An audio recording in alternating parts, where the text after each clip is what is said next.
Game. Rani, actor ka dito. Yes. Pang ilang project mo na to and gaano katagal mo nang nagpahinga? Well, hindi sa pahinga eh. Sa acting. I've done it all. Naalala naman ni Pilar as early as the early 90s. I was already Okay, doing yes. movies. And even one time I was even nominated. Kaya lang, I'm the type, hello everyone, I'm the type na hindi naman sa mapili o suplado. Kaya lang, kung hindi talaga worthwhile yung project o yung character, I will not do it. Kung if I have to wait 10 years for a good project, I will wait. You know? Pero nung itong WPS, I really believe in the advocacy, unang-una. Pangalawa, syempre, even when I was starting, I didn't hide the fact that I have a family. Diba? That's why you love me, kasi I never lied sa inyo. Now, having said that, syempre may mga anak ako. Kung ako lang mag-isa, wala akong pakialam. Ngayon, tapos na yung mga anak ko, inihintay ko na lang yung mga pagdating ng mga apo. I want a good future for my family. And dito sa WPS, naniniwala ko na kami, lahat ng bawat artist na nakasama ko dito ay mga sundalo kasi naghahatid tayo ng informasyon sa tao. Some say that this project is delikado, no? Career delikado, baka may mga masagasaan. Wala naman kami sinasagasaan eh. Kung may masagasaan, kasi nakaharang. Tatamaan ka. So may nakaharang ba? Ha? May mga nakaharang. You know, May humarang. Or kasama yun sa serye, mapapanood yun. kung mapapanood yun dun yun. Oo, syempre. Kaya nga syempre, kung may protagonist, may antagonist. Ang kalaban natin talaga ay kakulangan ng informasyon sa totoong nangyayari. Ngayon, pag yung mga tao, ngayon, i-lecturean natin, magkakaroon ng resistance. Unang-una, sinong gusto nalilecturean? But if we speak the language of this generation, which is of course entertainment, then they will listen. Tapos makikita nila, ito pala yung nangyayari sa news. So naging instrumento kaming lahat. That's why we are so proud of this. At dito sa project na ito, hindi namin talaga, yung mga talent fee namin, honorarium lang kami dito. This is almost volunteerism. No? Talaga. There were times na we needed to do extra scene or ano. Kami ni Diana, si Diana is amazing, this lady, no? I wish nakasama ko siya nung araw pa. Such a professional. I dare say, sorry na lang mga girls, she's in my top list of the sweetest and down-to-earth people that I know. And no, it's true, you know that. You know that. O kailangan natin gumawa ng isang eksena. O tulong natin, sige, kahit na hindi nabilangin yung araw na yun, we just go there and work. There were about, I think, 4 days we were going to the set, no? Kami lang. Kayo lang magre-write. Kami na magre-write. Kailangan natin ayusin Talaga? to. So yung malasakit ay nandoon. And which is far and few in between. Matagal na tayo sa showbiz. Siyempre ito'y hanap buhay, ito'y trabaho. Pero how refreshing na may makakasama ka na talagang may malasakit at unang-una, pag hindi namin pagandahin, siyempre apektado rin tayo. Malasakit rin sa sarili na we want it to come out well. But what a fantastic set of cast. Ang akin, my selfish enjoyment here is I get to work on screen finally with my brother. Kwento niya nga kanina. Isipin mo, buong buhay niyan ako yung best friend niyan. Alam niyo yan, nag-workout kami araw-araw, sabay-sabay. And we've done concerts together. I've done several TV and movies, but never with him. And ang sarap ng process, Diana and Chase, no? Me and my brother, we would, while on the treadmill, we're reading the scripts. And then, we look back at it fondly, no? Alala mo, nung nasa traffic tayo, nagpapasan tayo ng script. So, it was a great process. At buhatin kong bangko ng kapatid ko kasi very humble. Ang galing niya. So proud ako. Magkaroon tayo ng pamilya ulit. And then, ganun din, kami ni Diana. I dare say, and you know that naman, in that, alam mo yung term, we've gone a long way, kami a short, long way. Instantly, Diana is from here on, pamilya namin to. Walang pwedeng ano-ano dyan, ako susugod. Mabait naman si Diana. Sobra. Nagkaroon ako ng pamilya dito.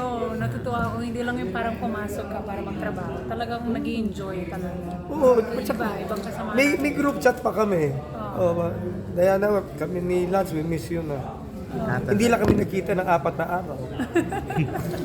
So lock-in din po kayo for 7 days? Nag-lock-in kami at explain ko kung bakit lock-in.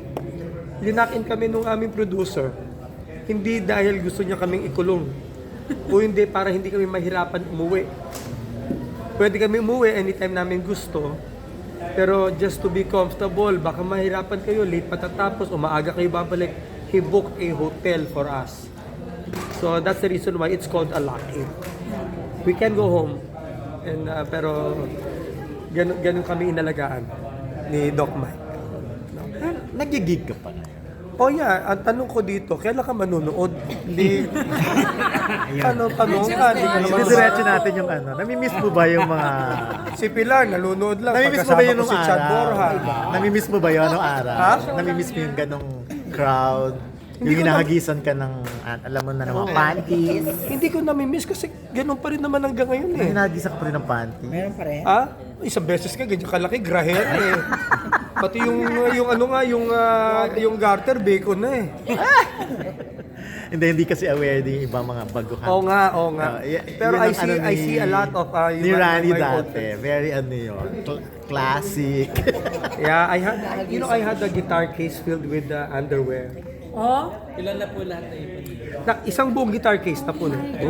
Uno yun? ganun yan back in the days.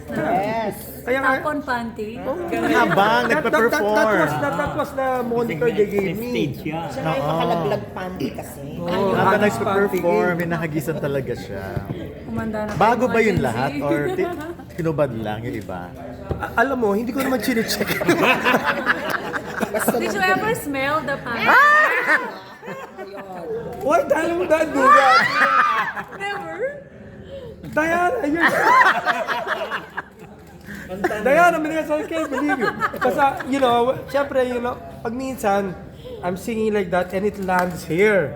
So, kala ko dati, ginagisan ako ng panyo. Panyo. Ipupunas mo. Tapos malalaman mo yung sa weight, if it's... Well, this one is a little... Hindi. Ikaw kasi. Hindi kasi hindi talaga makakalimutan yun. Especially yung mga naabutan talaga yung time. Tatak mo yun eh. Ah. Ang tanong nga si Diana, kung nanood ka ng gig niya, are you willing to throw? Oh, ay, grabe. Tinanong mo eh. Hindi. Kasi si Diana, kumbaga sa hindi talo, kapatid namin to eh. I watched his gig this week lang. Not only did you watch, you jammed with us. Yeah, I went up on stage. Pero to sing. aware, alam mo yun, na ganun siya. Hindi ko alam. Na ganun yung Sa mga sex kwento appeal niya lang, talaga. Alam ko yung sex appeal niya until now. Pero yung mga ganun, laglag panty, wow. Oo. Hagis panty. Hanggang ngayon, pag yung Hagis. mga out of. But you have to also realize that ang audience nag-evolve din. Yun nga eh, kaya tinatanong ko. Kaya if you are locked in the past, ikaw pinakakawawang tao. Kasi nung araw ganito sila. Hindi. Tapos na yun. Ito yung okay. ngayon.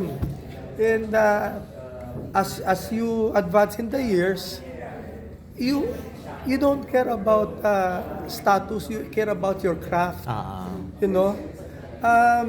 Nung nag-umpisa tayo lahat, everybody wants to be a star. But stars, they fall.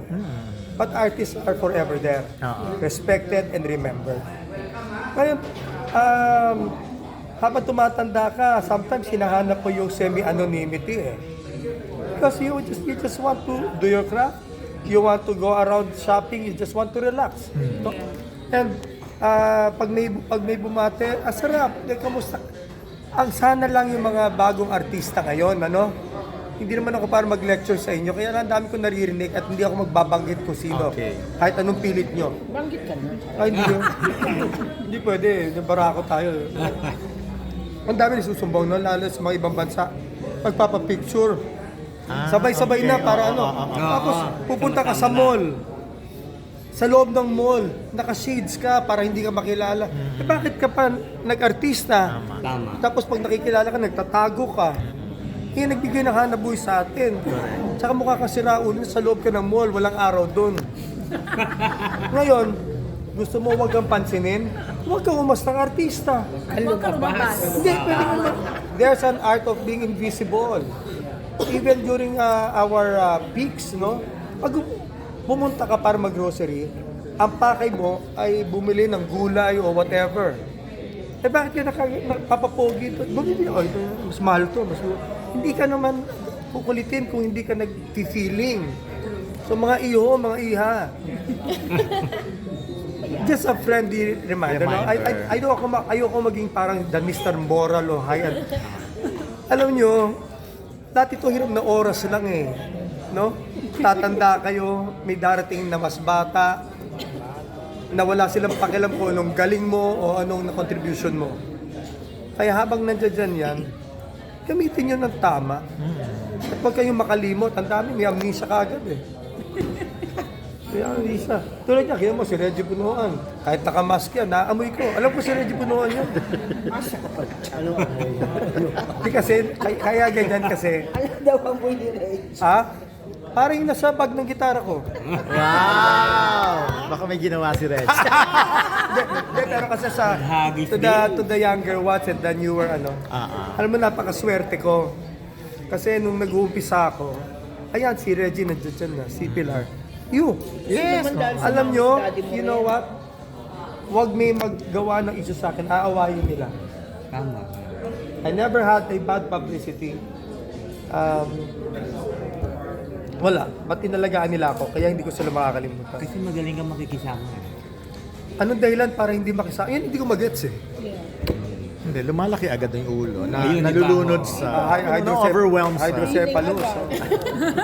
Nakarinig na ng malakas na palakpak eh. Pero alam mo, excited ako dito. Dito sa coming season namin. Makakasama namin ito si Chase Romero. Si Chase has been around. I think he did province, Channel, right? China. And she did a lot of theater. And she can sing. She can really sing. And I mean, just look at your videos. Doesn't she register beautifully? And easy to work with. Yan ang mga gusto kong makasama. So I'm really very thankful for this opportunity to do what I love. Kasi alam nyo, ang tunay na artista ay mga singer. Alam nyo kung bakit? Kasi ang singer, sa isang show, isang oras o 45 minutes na show, iba-ibang emosyon ang kailangan namin gampanan. 45 minutes lang ba? Hindi 2 namin hours nakanta, naparamdam namin sa inyo yung half day, hindi kami successful. Correct. So, we go into different characters every night. So, ganun din, hindi lahat ng magandang boses ay singer.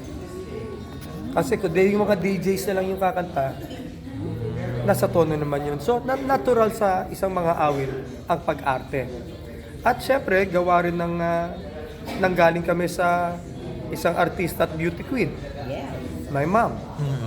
My mom was an actress and she was the first runner-up of the first Binibining Pilipinas.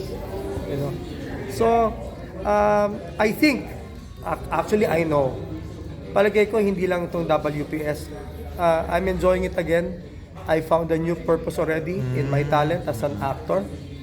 And I think that the years, the experiences in real life has given me more tools na magagamit. And I think I'll be doing more. So you can watch out for that.